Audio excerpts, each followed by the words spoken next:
నమస్తే, welcome to TV 45 news. Vizianagaram తన 2 ఏళ్ల పదవీ కాలంలో గిరిజనుల సమస్యల పరిష్కారానికి విశేషంగా కృషి చేశామని రాష్ట్ర ST commission chairperson doctor డివిజి Shankarrao చెప్పారు. ఈ నెల 27తో తమ పదవి కాలం ముగియనున్న నేపథ్యంలో ఆయన స్థానిక జెడ్పీ అతిథి గృహంలో శనివారం మీడియాతో మాట్లాడారు. ఈ 2 ఏళ్లలో చేసిన కృషిని వివరించారు.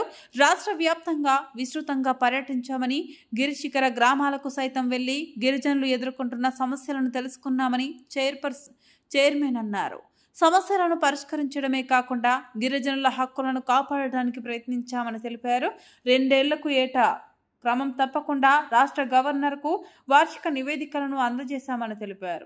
అంతేకాకుండా తమ సమస్యల పరిష్కారానికి, హక్కుల పరిరక్షణకు ఎస్టీ కమిషన్ ఉందన్న భరోసాను రాష్ట్రంలో గిరిజనులకు కల్పించినట్లు తెలిపారు. గిరిజనుల నుంచి ఏ సమయంలోనైనా, ఏ రూపంలోనైనా వినతులు స్వీకరించినట్లు చెప్పారు. అదేవిధంగా నెల్లూరు, చిత్తూరు జిల్లాల్లో నిర్వహిస్తున్న వెట్టి చాకిరిపై పత్రికల్లో వార్తలను సుమోటుగా స్వీకరించి దానిని నిర్మూలించేందుకు కృషి చేశామన్నారు. కోసం ప్రవేశపెట్టిన సంస్థ అయితే ఇది ప్రస్తుతం నిర్వీర్యమైన దశలో ఉంది. 100 మంది ఉండాల్సిన చోట 20 మంది ఉన్నారు. 80% వేకెన్సీస్ ఉన్నాయి. అలాగే కంపాషనేట్ గ్రౌండ్ మీద 269 పోస్టులు ఖాళీగా ఉన్నాయి. అంటే అక్కడ అదేవిధంగా గోడౌన్ల నిర్మాణంలో కూడా చాలా వెనుకబడి ఉంది. ఇవన్నీ ఇండైరెక్ట్ గా, డైరెక్ట్ గా వాళ్ళు చేసిన సేవల మీద ప్రభావం చూపిస్తున్నాయి. కాబట్టి దాన్ని సరిదిద్దాల్సిన బాధ్యత ఉందని కూడా మేము సిఫార్సు చేశాం. అదే ఇక్కడ సంస్కృతి, గిరిజన సంస్కృతి, ప్రైవేట్ స్టడీస్ మీద ఫోకస్ పెట్టాల్సిన అవసరం ఉంది. కాబట్టి ఎక్కువ ఇంక్లూజివిటీ ఉండాలి. కాబట్టి ఆ రిజర్వేషన్ శాతం పెంచాలని సిఫార్సు చేయడం జరిగింది. అయితే అది కేంద్ర పరిధిలో అంశం కాబట్టి మన రాష్ట్ర ప్రభుత్వం కూడా దానికి సిఫార్సు చేయాల్సి ఉంది. గవర్నర్ గారితో ఈ విషయాలన్నీ చర్చించడం జరిగింది. అదేవిధంగా జీవో 3 పట్ల కూడా మేము సానుకూలంగా రికార్డ్ చేసాం. ఏంటంటే ఆయా ప్రాంతాల్లో, షెడ్యూల్ ప్రాంతాల్లో 100% రిజర్వేషన్ అనేది స్థానిక గిరిజనులకి ఇవ్వాల్సిన అవసరం ఎందుకు వచ్చిందో ఆ రోజు ఎన్టీఆర్ ముఖ్యమంత్రిగా ఉన్నప్పుడైతేనేమి, తర్వాత చంద్రబాబు ముఖ్యమంత్రి ఉన్నప్పుడైతేనేమి ఏ కారణాల వల్ల ఇచ్చారు, ఇవ్వడం వల్ల ఏ రకమైన సోషియో ఎకనామిక్ చేంజ్ వచ్చింది అన్నది సరైన తీరులో సుప్రీంకోర్టు ముందుంచితే సుప్రీంకోర్టు మొన్న కొట్టివేసింది జీవో 3ని. అలాగా పద్ధతిలో ఫార్మేట్ రూపంలోనే మాకు పంపనక్కర్లేదు ఈ గ్రీవెన్స్.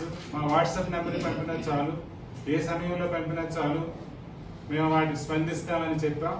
అదే కాకుండా ఆ కమ్యూనికేషన్ అంతటితో ఆగిపోకుండా అధికారికి మేము ఏదైతే ఆదేశించామో అదే విషయాన్ని ఆ విక్టిమ్ కూడా తెలియజేయడం, ఆ ఫిర్యాదుదారికి కూడా తెలియజేయడం, అది ఎంతవరకు వచ్చిందని ఎప్పటికప్పుడు మానిటర్ చేయడం, ఇలాంటి పద్ధతులను ప్రవేశపెట్టాం. వీటి వల్ల మంచి ఫలితాలు వచ్చాయి. ఒకప్పుడు 100ల్లో వచ్చిన పిటిషన్స్ ఇప్పుడు వేలల్లో వస్తున్నాయి. అదేవిధంగా పరిష్కారం కూడా బాగానే అవుతున్నాయి.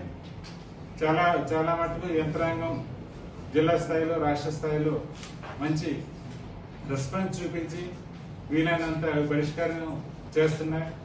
అదేవిధంగా దీర్ఘకాలిక సమస్యల పట్ల కూడా మేము మా వంతు కృషి చేయడంతో వాటికి ఎంతో కొంత కదలిక వచ్చి కొంచెం ముందుకెళ్లే పరిస్థితులు వచ్చింది. ఈ రకంగా ఒక పాజిటివ్ ట్రాన్స్ఫర్మేషన్ దిశగా మేము ప్రయత్నించాం. ఈరోజు ఎస్టీ కమిషన్ చైర్మన్ గా రేపటితో 2 ఏళ్ల పదవీ కాలం నాకు ముగుస్తుంది. ఆ సందర్భంగా ఒకసారి మీతో కమిషన్ సంబంధించిన విషయాలు చర్చిద్దామని, మీ అందరికీ ధన్యవాదాలు తెలియచేద్దామని ఈరోజు సమావేశపరచడం జరిగింది. మొదటిగా ఒక రాజ్యాంగపరంగా ఆదివాసీల బాధ్యతలు చూసే ఒక ఉన్నతమైన పదవిని, ఉన్నతమైన బాధ్యతలను, మంచి హోదాను, అటు అధికారం ఇటు బాధ్యతలు ఉన్న మంచి పదవిని,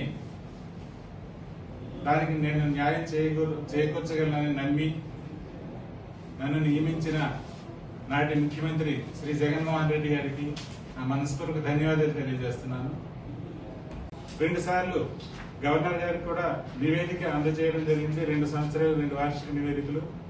ఆ నివేదికలో గత సంవత్సరం పొందుపరిచిన నివేదికల్లో సిఫార్సుల్ని చాలా మటుకు ప్రభుత్వం కూడా స్వీకరించి వాటిని అమల్లోకి తీసుకొచ్చింది. ఇది నాకు చాలా సంతోషం. అదేవిధంగా నిన్న కూడా కొత్త సంవత్సరం తాలూకు వార్షిక నివేదిక అందజేశాం. అందులో మేము చేసిన విజయాలు అయితే ఉన్నాయి, వ్యక్తిగతంగా బాగానే విజయాలు నమోదయ్యాయి. అదేవిధంగా మన డిస్ట్రిక్ట్ హాస్పిటల్లో ఒక ట్రైబల్ సెల్ పెట్టడం, అదే మిగతా జిల్లాల్లో కూడా సిఫార్సు చేస్తే చాలా జిల్లాల్లో పెట్టారు. అలాగే కొన్ని చోట్ల అవసరమైన ఇన్ఫ్రాస్ట్రక్చర్ రోడ్ల నిర్మాణం చేపట్టడం జరిగింది. కొన్ని హాస్టల్స్ ని వాళ్ళు మానిటరింగ్ ఎక్కువ చేసి వైద్య సదుపాయాలు పెంచడం జరిగింది. ఈ రకమైన కార్యక్రమాలు రాష్ట్రం నలుమూలలో జరిగాయి. ఇక్కడ మైదానంలో ఉన్న ప్రాంత గిరిజన సమస్యలు అయితే ఎక్కువ అత్యాచారాలు, అదే రకంగా భూ సంబంధించిన తగులు ఉంటే మన గిరిజన ప్రాంతాల్లో ఎక్కువ విద్య ఆరోగ్యం పట్ల సమస్యలు ఎక్కువ ఉన్నాయి. తీసుకునేటప్పుడు అర్థమైంది ఏంటంటే దీనికి భుజాల మీద బాధ్యత ఎంత ఉందో చేతిలో అంత అధికారం ఉంది.